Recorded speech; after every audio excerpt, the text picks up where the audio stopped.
Today, we are going to talk a little bit on the fish biology. If you still remember, last week and the previous weeks, we discussed a little bit on the marine fisheries. How well are we doing? And especially the local scale as well as in the global scale, the situation is the marine fisheries. We know that there is a lot of issues, but I believe that almost all of you studying this marine fisheries as a subject, you're all biologists. So being a biologist, we need to know a little bit of a biology of fish. Of course, I'm not going to talk a lot on the biology here, just to like refresh your mind, especially since we have different groups here. That includes the zoology students, the aquatic students, as well as some biology students as well. So aquatic students, I think they have covered some of the basics about the fish biology, but perhaps for the zoology and biology students might not. So I want to bring everybody into a common ground. But this is not a comprehensive biology course anyway, okay?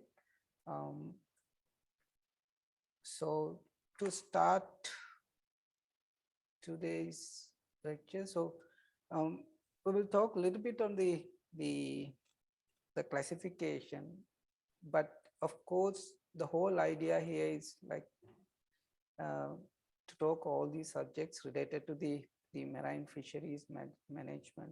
The fisheries manager has to be a very thorough biologist,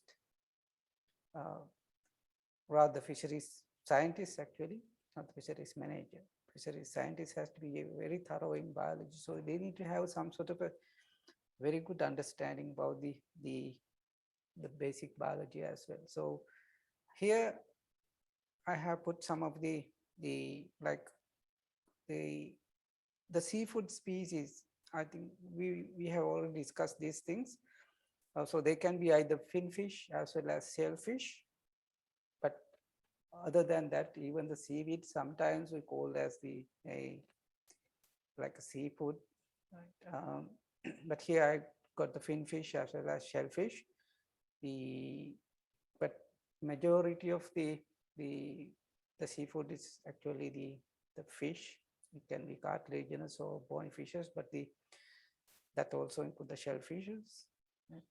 So the shellfish include both the crustaceans, that the arthropods, as well as the mollusks, that may be cephalopods, gastropods, and bivalves.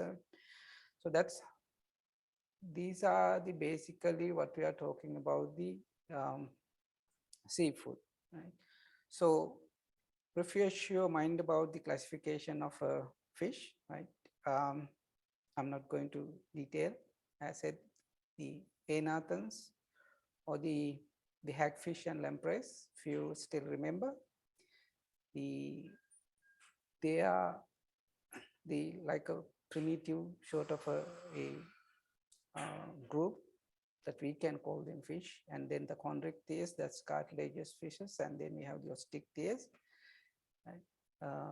And of course, if you look at the lineage of fish, and that's how it should be, right?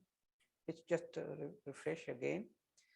So the anathans, that include the lampreys and myxins. I think you have learned this in the first year as well. They are the parasitic representatives of the among the fish, but there are some other parasites as well. But other than that, we have the chondrichthyes. Right? So the cartilaginous fishes. Now, I mean, if you are even a fisheries manager or even you are a fish consumer, you need to know like the bony fish versus the cartilaginous fish, how they are different and what is the difference. And there are a lot of other biological things as well as economically they are very different, being a chondrichthyes or osteichthyes or bony fish or cartilage fish. Right? So that differences we need to think of. Right?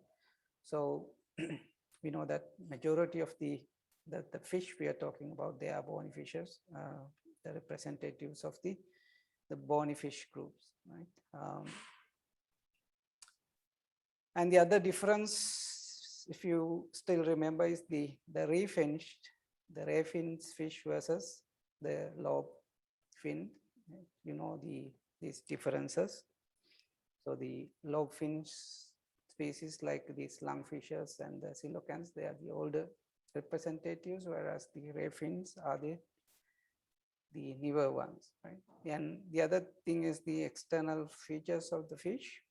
Of course, in the practical classes, if we had any chance, we will have some basic work on this external anatomy, which you already know, but just to know a little bit of, and the other internal anatomy, how they are different anatomically, because these anatomical differences are very different, and they are very important for like to know fish behavior as well as how they feed, what they feed. Likewise, right? If you are again a fisheries scientist, you need to know how and what they eat and what differences are there, what habitat they could be in, and all this information. To get a very good idea, you need to have a idea about the internal structures as well. Right? So if you look at the osteichthyes, they have unique characteristics where, for example, they don't have the external operculum, right? And also they are live bearers, whereas a lot of other fish, they lay eggs, whereas they are live bearers. That's just basic difference. And then this lack of operculum is again a big issue for the chondrichthyes fishes, because they don't have much time to absorb oxygen, and that's where they have to keep active. So you know, the sharks and skates, they have to keep moving all the time to oxygenate well, right? Because they don't have operculum. I mean, if they have operculum, they can expand it and hold a little bit more water, where they can absorb oxygen from the water, whereas the osteichthyes, so the chondrichthyes, they don't have the operculum. Likewise, there are differences which, right? Okay, and the other important thing you need to know about the basic measurement of fish, like the head length and the total length of the fish, and the fork length, that's the until the edge of the bony parts, that's the standard length. Whenever it is difficult to measure, then we have to get this something called the fork length, until where this fish, the caudal fin divide, if it is divide, or sometimes you won't notice this one. Right? So these are again very important if you are a fisheries scientist, especially the standard length. Whenever you can't find a standard length, then you have to measure the fork length. Okay, now the other important thing, that's all. I'm not going to explain all these the taxonomic things, right? But you may refresh your mind. And what is very important here that we're going to discuss is the adaptation that the fish have.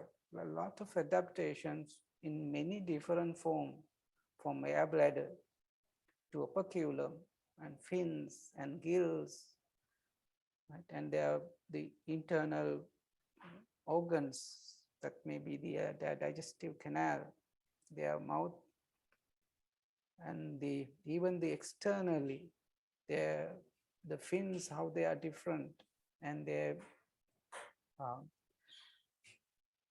even the skin coloration, whether they have scales or not.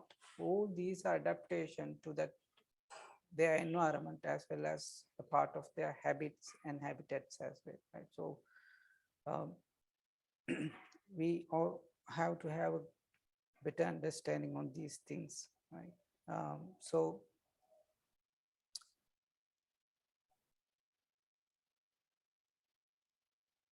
okay, just we have a small video. Let me see if you can hear this one.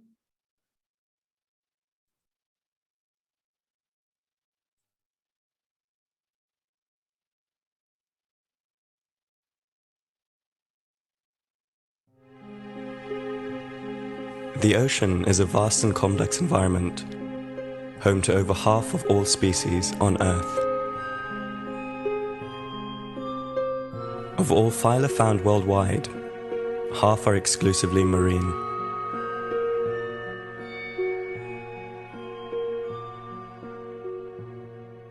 These amazing and diverse organisms all have one thing in common. They are perfectly adapted for the environment they live in.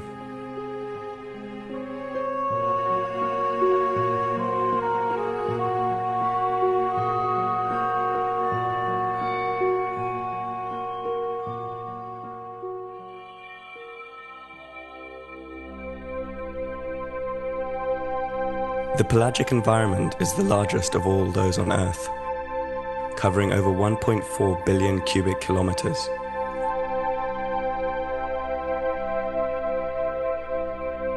This immense expanse of open water creates an obstacle for predators and prey alike. To avoid direct predation, many pelagic fish travel in large schools for protection.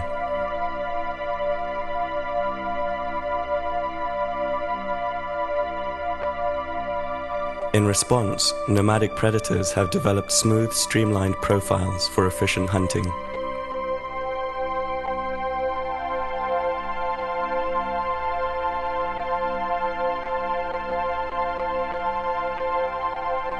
Due to the extent of the open ocean, many organisms are forced to travel great distances in search of resources.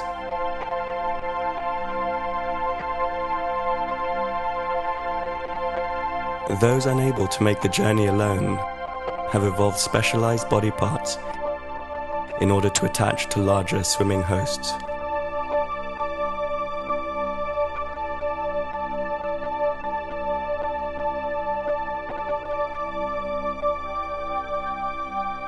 While life in the pelagic is often on a grand scale, life in the benthic requires a closer look.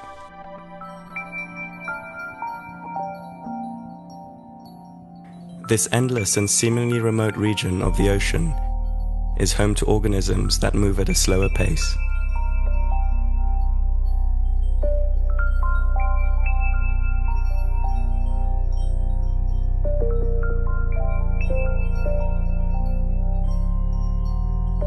For those living on the sandy ocean floor, special coloration allows them to avoid detection by predators and prey.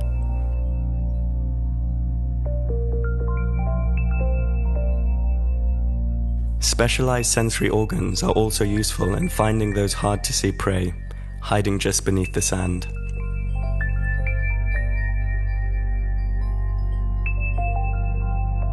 Many others have adapted a means of fleeing to safety at the first sign of danger.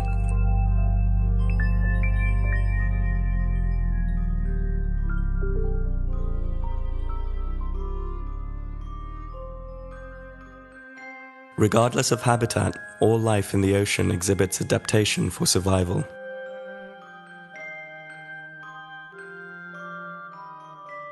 Competition between and among species has developed into an evolutionary arms race, producing an endless abundance of unique adaptations.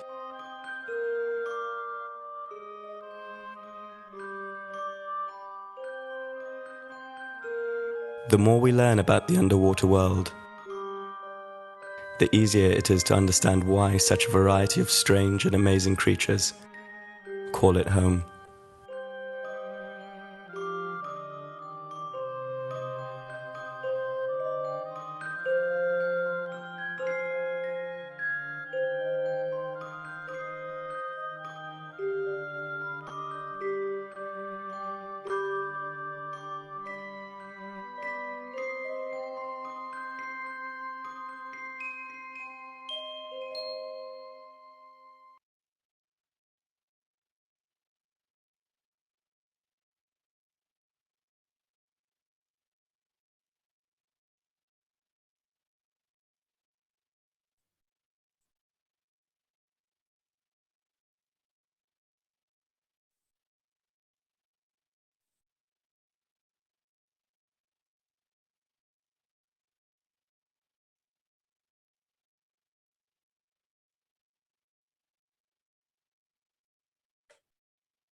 Right. Hope you got an idea about the various adaptations that you would see in the, mm, the marine organisms. Right? So it's so remarkable, some of these adaptations. So we just go through some of these kind of adaptations that all animals, or not all, but the marine animals have. For example, here, like if you just look at the dorsal fin of different marine organisms, you see how different they are. They are adapted for many different purposes, from this a shark to this a marlin, and to a dolphin here. Likewise, in different adaptation for their habit as well as habitat. We'll take some of the example for here. You see the adaptation of these billfishes. It's something to do with their the lifestyle. Now, in this case, they are adapted for this pelagic cruising behavior. Right? They are pelagic cruisers. They migrate hundreds of kilometers or miles. So they are well adapted for this pelagic cruising behavior. Right? That even the shape, they all adapted for this pelagic cruising behavior. So they're usually not in the bottom, right? So they're all in the pelagic environment. And some of the other fish, those who have adapted to be in the demersal habitat or demersal environment, like many bottom dwelling fish. Right? So it's demersal means not they are benthic, right? They are bottom associated fish. So for example, most of the reef fishes that you see, they all bottom dwelling fish, rather demersal fish, not really bottom, or they're not benthic, the parrotfishes or asses, most of them. So they have adaptation to be in the bottom. Right? And the other type is the benthic organisms, which they are really in the bottom. Right? The previous one, they are the demersal ones, they are bottom associated fish, but whereas the benthic organism, they are really in the bottom. And this is a good example for benthic organism, this flatfish, pseudorhombus or the flatfish, and this kind of gobies. They have unique adaptation for this a bottom dwelling habitat. Right? So in this diagram, you can see the different groups, how they have adapted for different purposes. For example, the tuna-like fish, they are well adapted for efficient cruising. They're very fast swimmers. They have adapted for that purpose, like increasing cruising or the fast moving. Right? But for them, for maneuvering, it's very difficult, for this kind of the maneuvering, like the reef fishes, for example, they have to go in between the corals, right? So how to blend their body nicely, but tuna, they can't do it.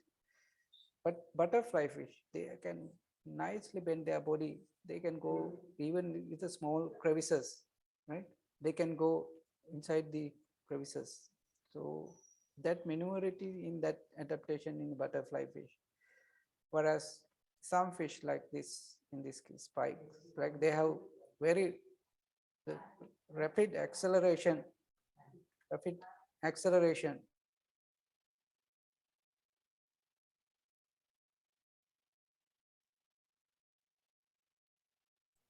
Right. So the rapid acceleration, they are adapted for that accelerated behavior. Likewise, so there's all these related to their habit as well as habitat. Right? So if you just take the body shape even, right? the fish body shape even adapted for the habit. Right? Basically, we can find different shapes, like for example, fusiform shape, just like in the tuna. If you take a cross section, it look like this, but this is their body usual shape. Right? And the other one is attenuated, or it's elongated, the long. Right? Whereas the other fish, they are depressed, right? Or we call dorsoventrally flattened. From up and down, they are flattened, whereas the other group is compressed. From the either side, they are compressed. Right? So all these behavior, especially these kinds of compressed behavior, is easy maneuvering in the difficult environment like in the coral. Right? And on the right image, you see the basic shapes of different organisms. And the last one, like a porcupine fish, they're very sluggish, they're very slow. So, you see it's like a ball, right? So they can't move fast at all because of their body shape, right? So all these are related to their behavior as well, habit as well as habitat, right? Here you see the typical fusiform body shape, the torpedo shapes. It is perfectly adapted for fast swimming, right? And they lost their scales, and then that reduced the resistance as well, and they can be very fast swimmers because of that, right? And whereas in this the compressed type behavior, like in the butterfly fishes in this case, as well as these flat fish, as I mentioned before, they are laterally flattened.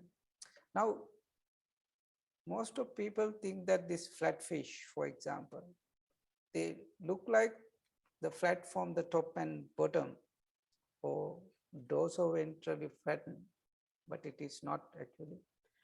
I'll show you later, like, if it is dorsoventrally flattened, the both eyes has to be in the symmetrical, but you see you can see mostly one eye, the other side, other eyes is the other side. So they are not really dorsoventrally flattened, but they are laterally compressed, but little bit of a deformed body shape. Right? So they are not dorsoventrally flattened, but they are flattened by its sides. And the other, like elongated or attenuated body shapes, slender design, especially for moving in the crevices and in the areas with a lot of barriers, like this one, the pipefish, or this trumpet fish. This trumpet fish, I don't know whether you might have heard about one type of dry fish called the bombili karole. Bombili karole, that's come from this kind of a pipe fish.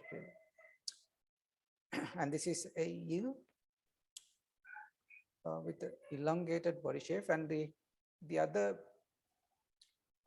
depressed body shapes, that is depressed actually, that is dorsoventrally flattened.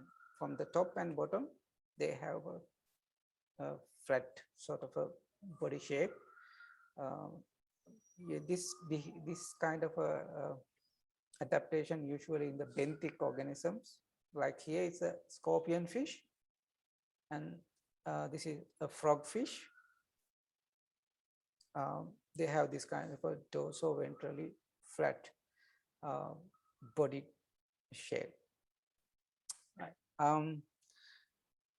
And from the body shape to the body coloration, and this is one of the most amazing thing in among the reef fishes, in particular the reef fishes, because they have a lot of body coloration. Right? So one might think, why should they be this colorful? It's not just to add a color to the habitat, to the environment, but they have a lot of other, the color is again adaptation for different purposes, right?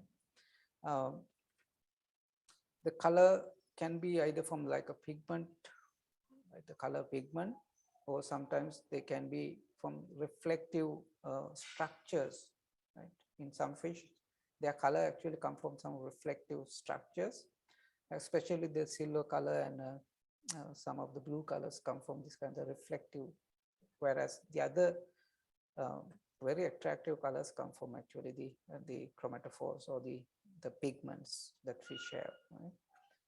Now, the other thing we see in the fish body coloration is that something called the color patterns.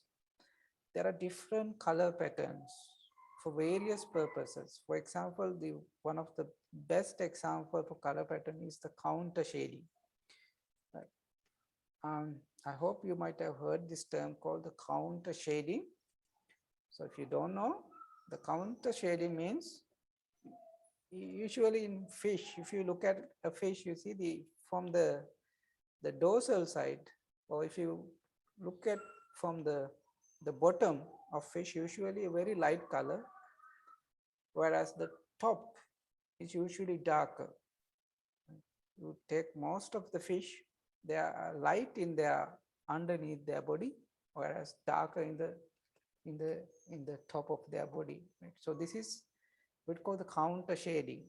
Right? So this is very important for the protection from prey.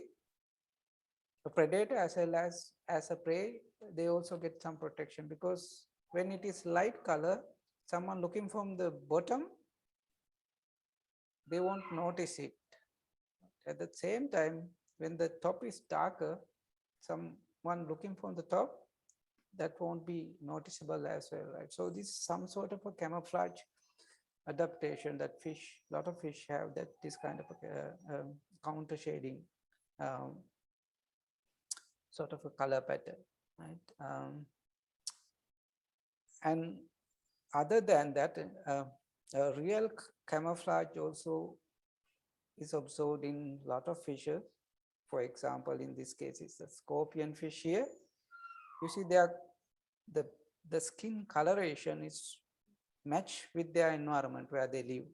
Right? They can change their color a little bit to match the surrounding environment.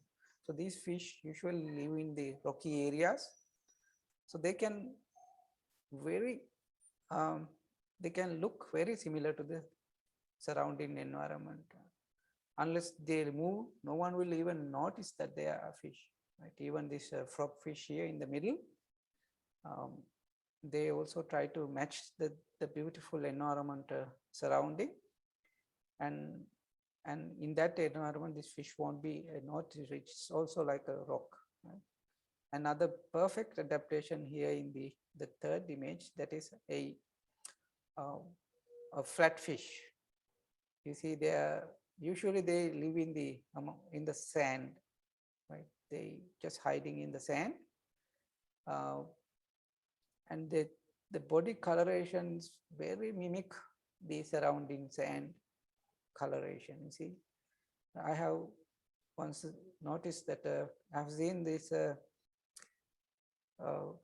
flatfish in the bottom, but I couldn't even believe, like a flatfish came and just rest on the bottom, and they shake like this and go inside the sand, and you can see only the eyes. The rest of the body is covered from the sand, and the eyes only the top. Right? So they really follow this camouflage behavior, which is a very good adaptation again. All right, we have another video.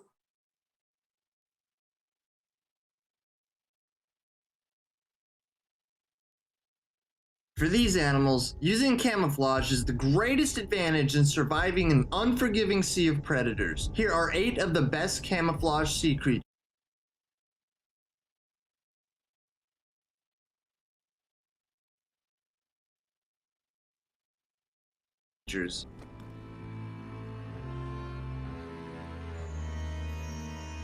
Number 8. The crocodile fish. The crocodile fish, also known as the giant flathead, is a fish of medium size that can grow up to 20 inches long with an average recorded size of 14 inches. It may be found in the western Pacific Ocean and the coastal waters of the Philippines, Borneo, Papua New Guinea, New Caledonia, and Palau. Crocodile fish have elongated bodies with particularly flat heads that almost resemble duckbills. They dwell in the bottom of shallow waters, often camouflaging themselves on semi-exposed or sheltered reefs. The intensity of the coloration that adults have in their bodies varies in accordance to their surroundings. The mosaic pattern on their bodies consists of brown to beige or green to gray spots, which are separated by interlaced blue lines, providing them with ideal camouflage for their surrounding. Their globulous eyes have lappets at the rear, which further aid the camouflaging ability by breaking the outlines of the black iris. Crocodile fish are ambush predators that take advantage of their camouflage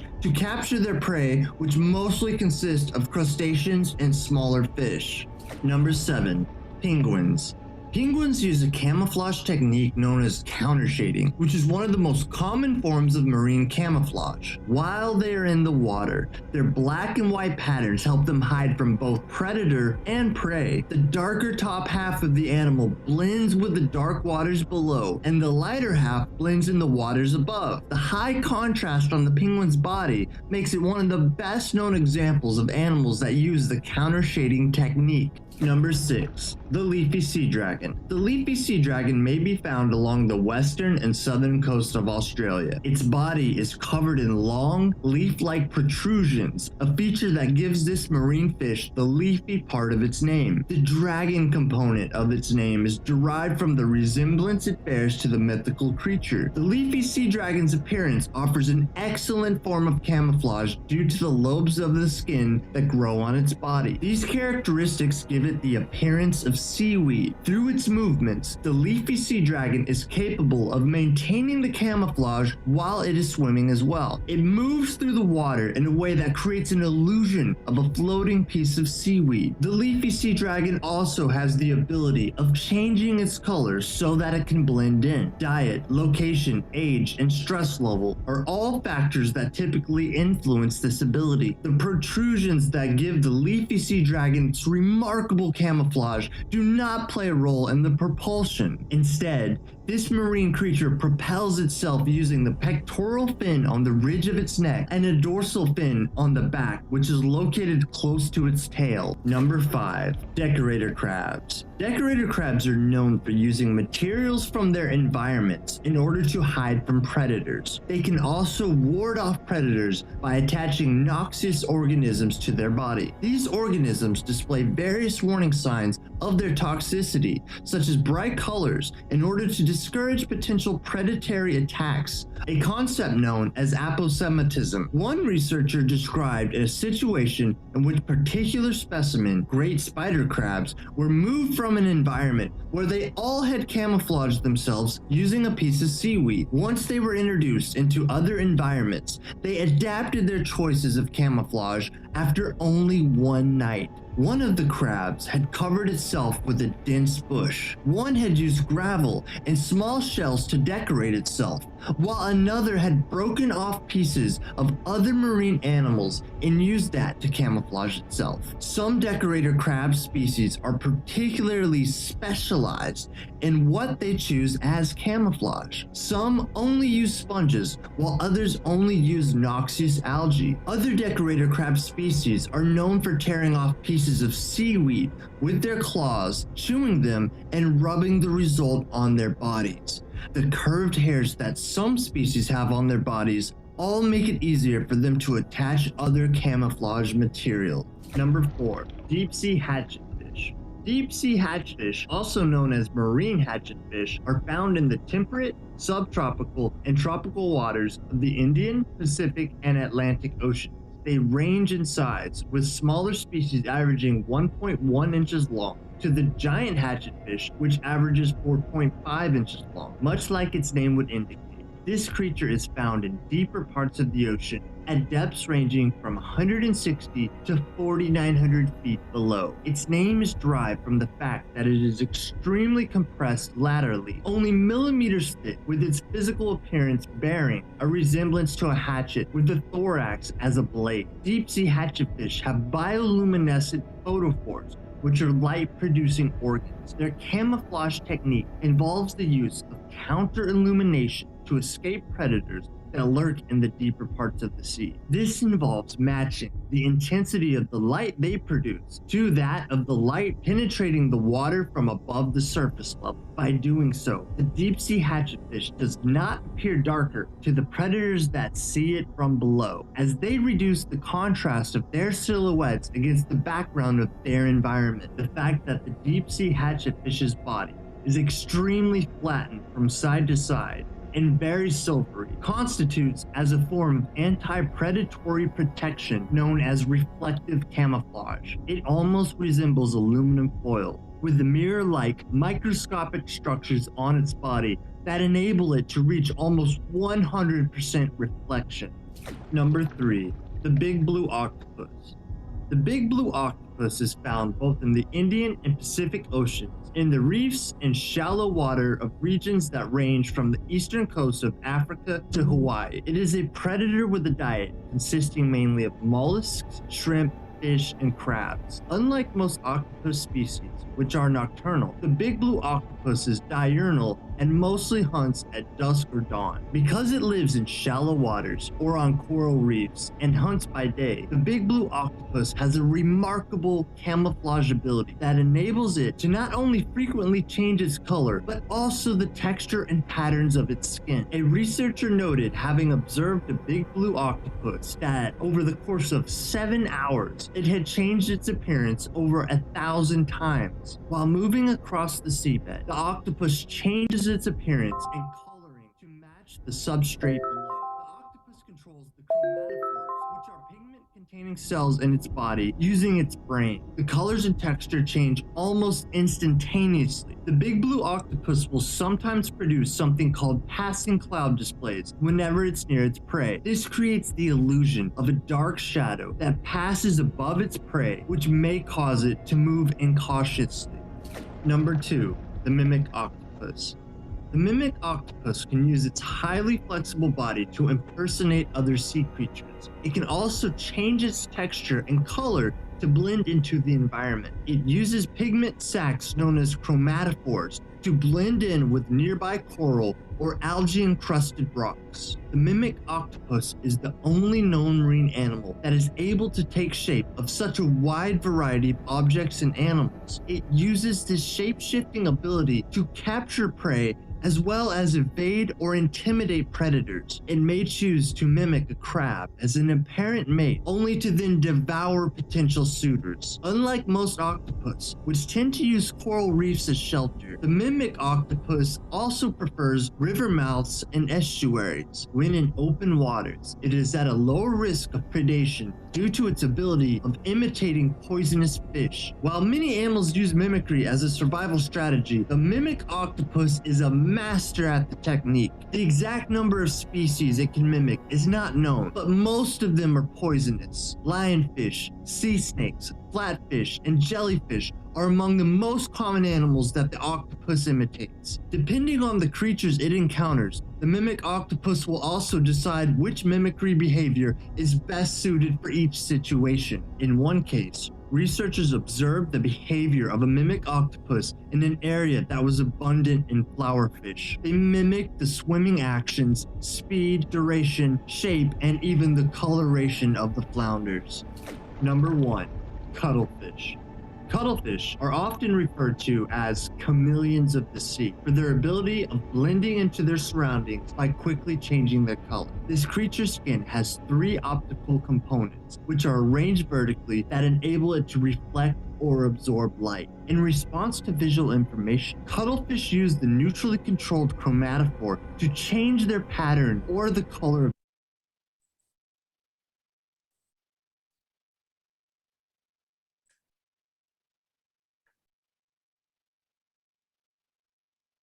Right.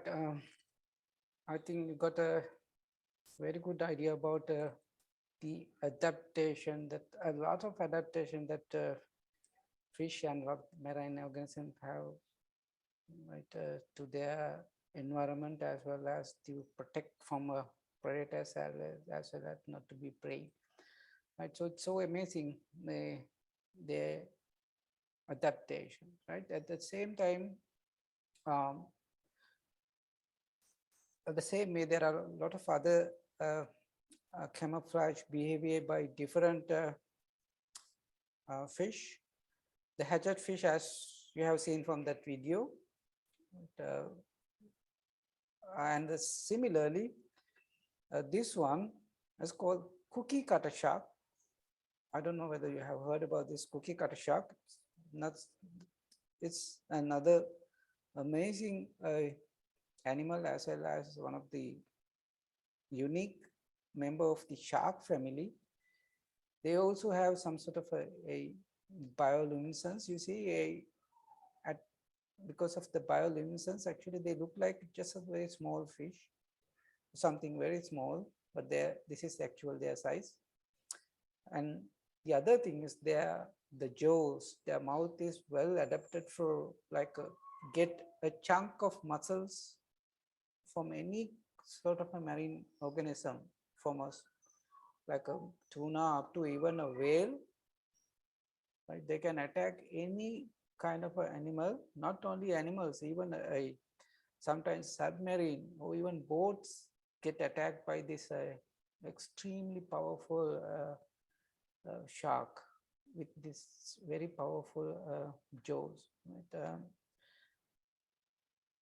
This is that fish. I think we also should have a small video on this one, just to show. Very briefly, I'll show that video as well. Did you know that there's a shark that is also classified as a parasite? Hurt their prey, but they don't kill them. Meet the cookie cutter shark, the only parasite in the shark family. Adults only grow about the size of a chihuahua, and they're one of the smallest sharks in the world. The smallest being the dwarf lantern shark of Colombia and Venezuela. The cookie cutter shark used to be called the cigar shark, and it's pretty easy to see why. But can you guess where the name cookie cutter came from? First, a little bit about their lifestyle, and then you'll understand why. They live in the deep, warm coastal waters near islands around the equator. But I don't mean kind of deep. These sharks spend their days at depths equal to that of the Titanic wreck. At night, they come up to the surface to feed and have one of the best evolutionary fishing lures in the world. You see, like many deep sea creatures, which produce a sting, they're seeing smaller fish. As for the hunt, their technique is to wait for something to try to eat them from below, or just pass by. Then they surprise and attack, forming a suction on their victim before spinning around and taking a chunk out of their prey's flesh. The result? An almost perfectly round crater, resembling one made by a cookie cutter.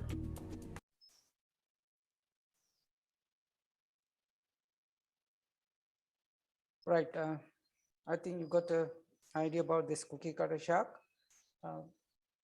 If you like been to a fish landing center and like larger fish, you will see this mark, like a round shaped mark in the fish. So that is attacked by a cookie cutter shark. Like almost all field classes that we have in the Nigamu, we will see this kind of a damage in the fish. Right? So it's very common. Right? Right. So apart from that, there are other adaptation in the fish body coloration. So the one of such adaptation is like disruptive coloration, what we call the disruptive coloration.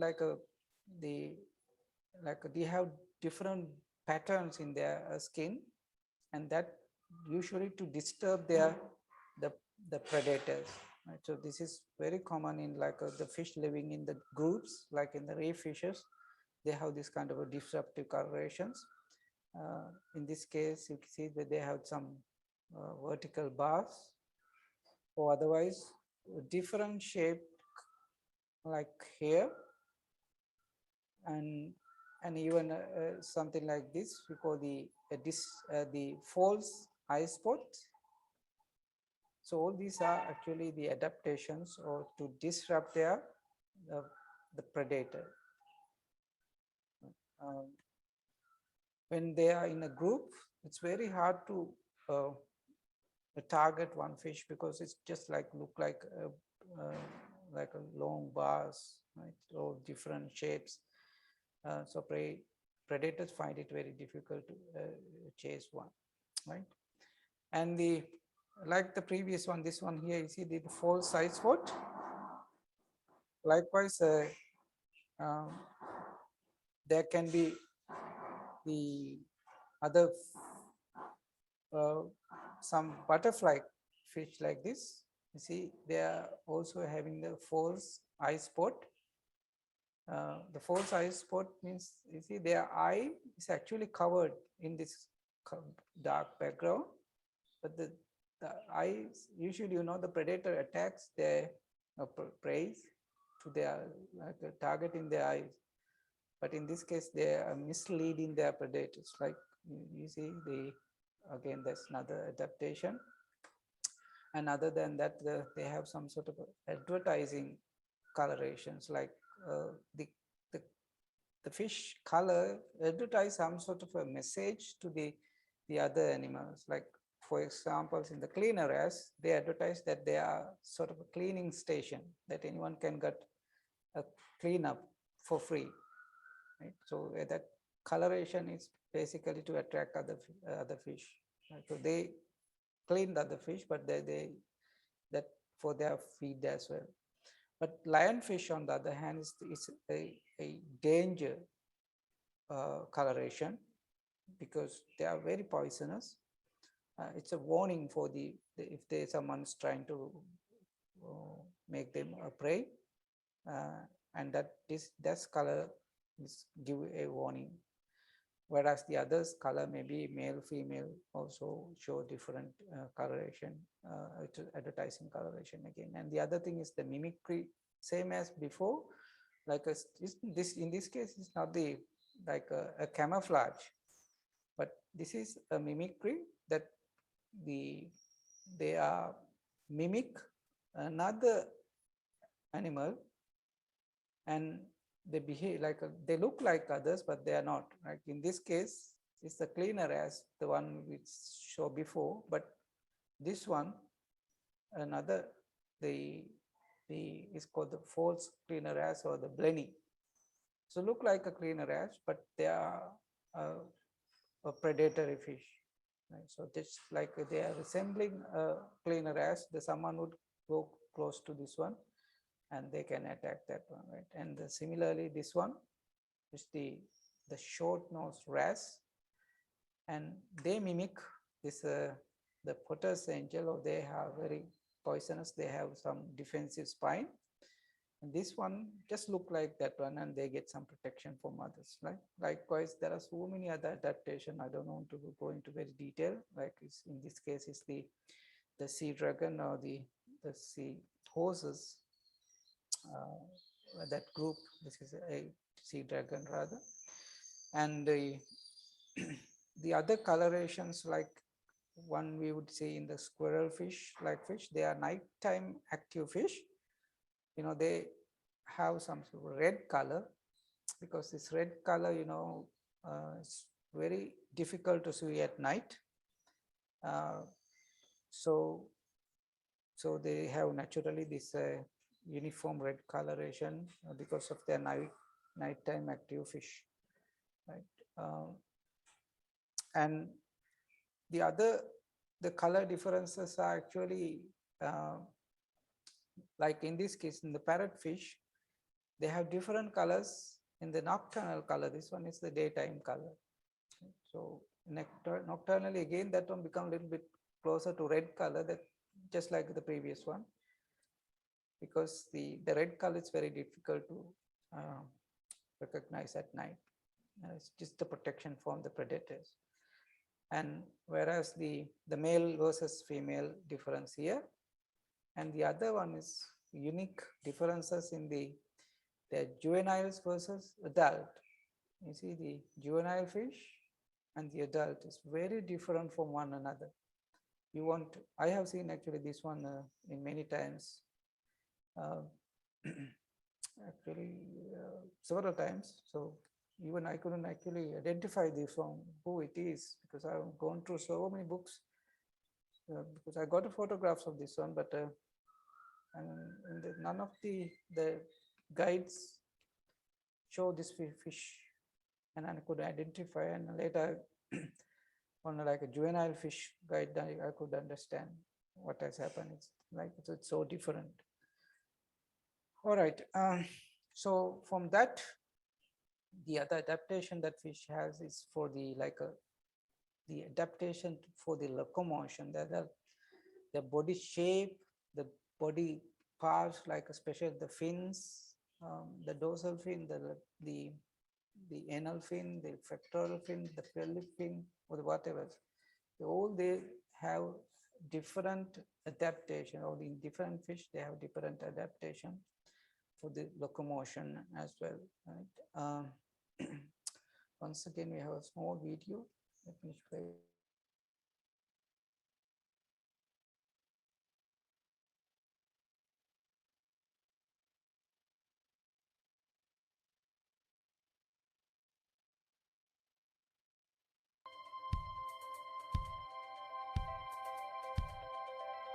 Although life in water puts many severe constraints on the design of fish,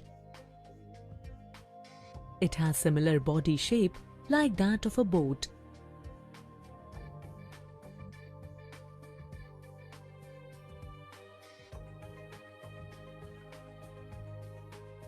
The middle portion tapers at the ends and forms a specific shape of the body called as streamlined body. Thus, the streamlined body offers less resistance against the current of water and facilitates swimming, the essential mode of locomotion. Each fish has a set of vertebrae and segmented muscles that continue from head to tail. This group of bones and muscles help the fish to propel itself from side to side as it swims through the water. During swimming, the muscles of the fish body are highly active. The muscles of the front part of the body make it to curve on one side, and simultaneously the tail part of the body swings to the opposite side. Now this similar position is just reversed and the fish swims a little ahead. The front and the tail part of the body curve to the opposite side.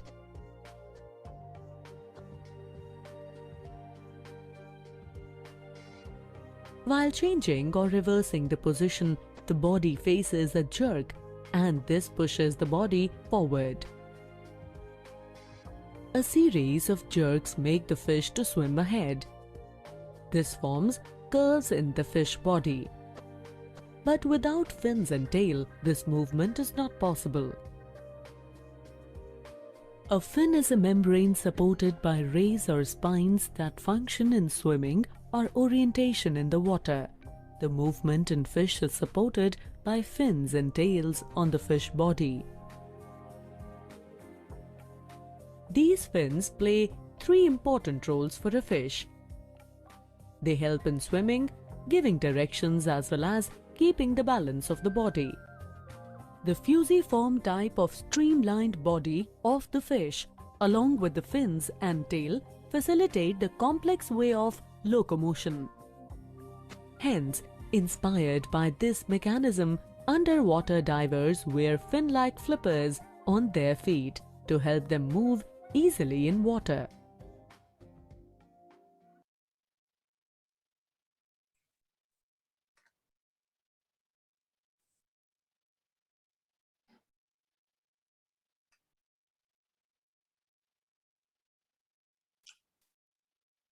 Right. So that explain very well about the the adaptation that fish have for the locomotion. As the video explained, there are a lot of adaptation from their fins, from pectoral fin and pelvic fins, as well as from the other unpaired fins as well. So these are seen in the different fish using different the body parts or the different fins for their locomotion. For example, eels like fish and the other flatfish or flounders, they use their how they swim, right? It's some sort of we call the undulation, seem like a movement, like the body movement like this, the undulation, what we call, and that's how they locomote. Whereas some fish, they use their dorsal and anal fin for they use only that two fins, like dorsal and anal fin, because the dorsal and anal fin propulsion, like in some triggerfish, like here. And this another unique fish, this one called the ocean sunfish. I don't know anyone of you have heard about this one, the ocean sunfish. It's like a very funny looking fish. Once I showed it in somewhere in the Mana, I think, this sunfish, very unique with a very short body, but very short fat body. So again, like a disformed body shape. I think we should have it in our museum because I got that specimen from Mana. Right, and some fishes, their anal fin is adapted for the locomotion, like in the knife fish, right? And in case of the rays and manta, their pectoral fin is like a flap-like, and they are adapted for locomotion, like in this case. Right? Whereas in some fish, like in the seahorses, the bowfin, and some knife fish species, right? Not like the previous one, this one, some knife fishes, they have their dorsal fin. You see here, you might have seen this seahorse, how they move, right? It's just they use the dorsal fin, it's waving like this.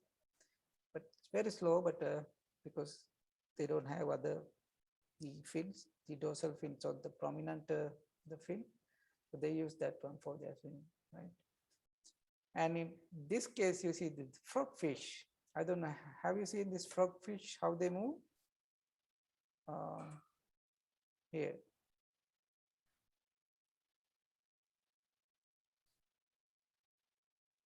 This is how a frogfish moves, like they are walking in the bottom, right?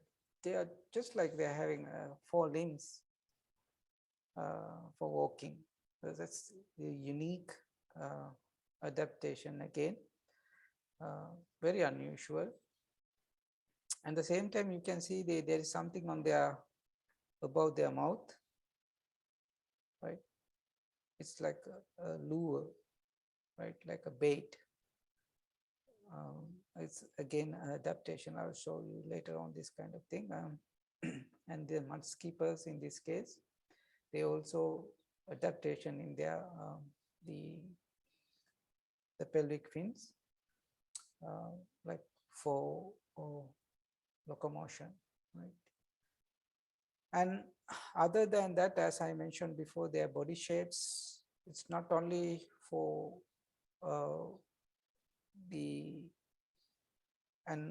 again, it's adapted for like a movement, like from the shape alone, as I mentioned before, especially to reduce the turbulence in the seawater, because that's very important. One way to reduce the resistance, on the other way, when you're approaching a prey, they have to make less noise, so that to reduce the turbulence also, this shape is very important. And at the same time, the shape very much gives some idea about how fast they are, but except this blenny, It looks like very fast swimming fish, but it is not. It's one of the slowest fish, whereas this porcupine fish, again, one of the slowest fish. Their body shape make them very slow. On contrary to that, the bluefin tuna, one of the fastest swimming tuna, you see the 43 miles per hour. You convert that one, multiply by 1.7, right? So like it can go faster than even like a normal car, right? Whereas in the sailfish, like here, right, 68 miles per hour, right? So it's almost 100 kilometers per hour, right? You can imagine how fast they can be. And so all these are their adaptation. And that adaptation even reflect in their muscles. You see in the fish that are adapted for long distance swimming, they have this kind of dark muscles. And that's why most of the tuna and billfishes, they have this dark color muscles as well, dark red as well as in the middle, you see even the almost black color or reddish brown, because these store a lot of energy that provide the energy they need for the long distance swimming, whereas the other like reef fishes, they are not long distance swimmers, so they have their muscles are adapted for like a sort of a burst swimming. They can quickly move, but not long distance, right? Unlike So all land these animals, are almost all adaptations fish again, breathe or get their oxygen from water. from a Instead of different using lungs, fish perspective, breathe right? with organs called gills. Let's make Most it more fish have visual 4 as well. pairs of gills enclosed in a gill chamber on each side of the head. On the outside of the body, a flap of bone called a gill cover protects the gills of bony fish. To get oxygen, fish gulp water through the mouth and pump it over the gills. In many fish, the breathing process begins when the gill covers close and the mouth opens. The walls of the mouth then move inward. The mouth partially closes and the gill covers open. This action forces the water from the mouth into the gill chambers. The inside of each gill consists of fleshy, thread-like filaments. Water from the mouth passes over the filaments. The filaments are closely spaced along a gill arch in 2 rows. Each filament has many tiny extensions called lamellae. Blood flowing through the lamella takes oxygen from the water and releases carbon dioxide into the water. After the fish receives its oxygen, the water passes out through the gill openings and the breathing process begins again.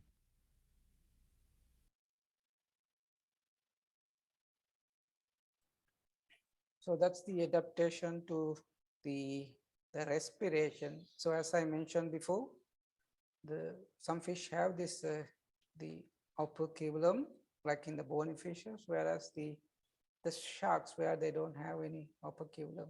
So that is a sort of a disadvantage for them, but they cannot get enough oxygen. That's why they have to keep on moving. They have to be keep on moving all the time, right? And on the other hand, there are a lot of other adaptation even in the mouth, or we could go the buccal cavity. Right? Even they can expand their buccal cavity to hold more water.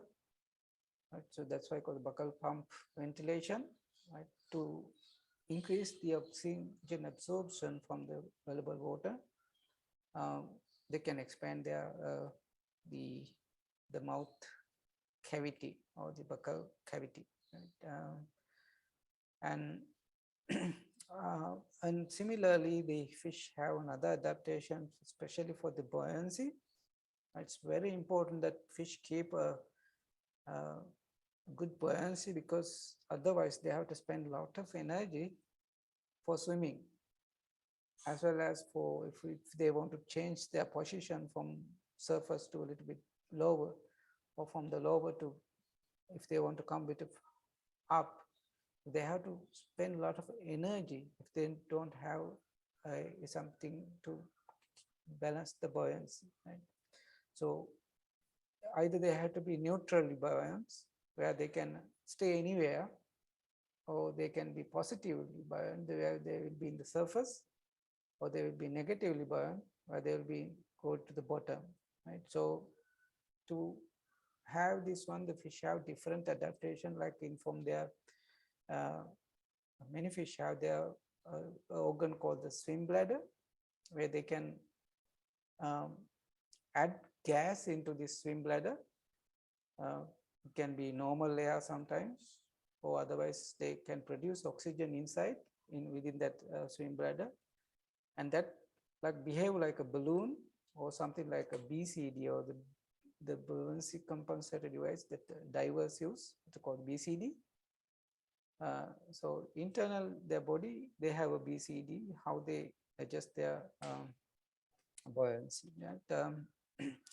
And whereas the other animals, like the many sharks, they don't have the air bladder, rather they have a more oil and fat.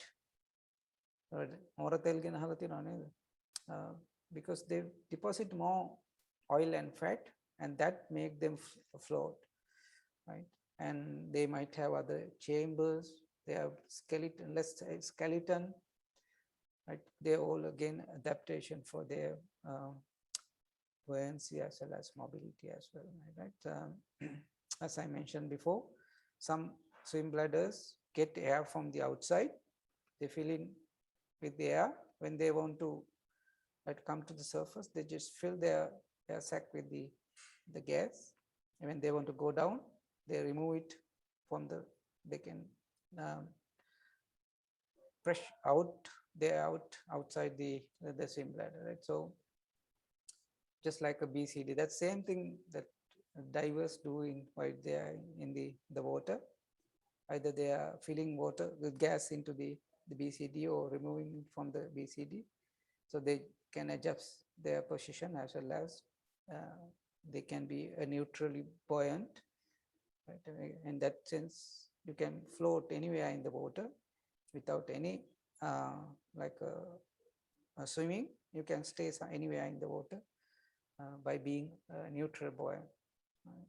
Fish have all these adaptation as well, right? Like the fish who have fast swimmers, they don't have actually this the swim bladder, because it is like a sort of they will slow down, like if they start to float, that will slow them down. And as I mentioned, the sharks and even the deep water fish, they don't have a swim bladder, because there's no need to have a swim bladder. There's no use, because they are living in the bottom and they don't want to come, and they can't come actually.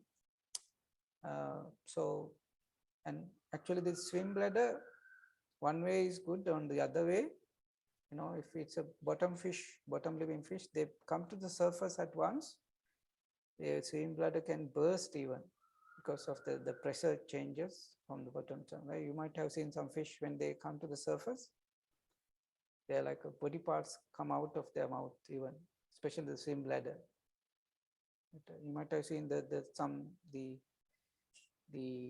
some animals that were died recently, some people refers to as because of the ships, but you show some of them, they having their swim bladder or sometimes in their lungs coming out of their body. That's what called the barrier trauma. That's because of the pressure changes from the bottom. They have come at once from the bottom to the surface, right?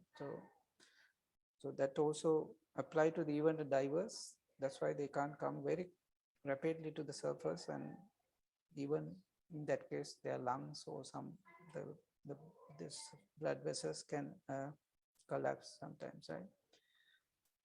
All right, likewise, there are so many other adaptation in fish for their habit as well as habitat. So I went through very fast on this, because I think all these sometimes you might have heard. you must have learned this one for different subjects as well as, but anyway, to complete our lecture series, we need to have all these lined up within the lecture series. So that's I had to go through. But I hope you got some idea about the lot of adaptation. And the next thing we have to talk about is about the fish adaptation, particularly the feeding adaptation. Right? So it's very important because I wanted to talk about this fish biology actually mainly because of that, because the feeding behavior,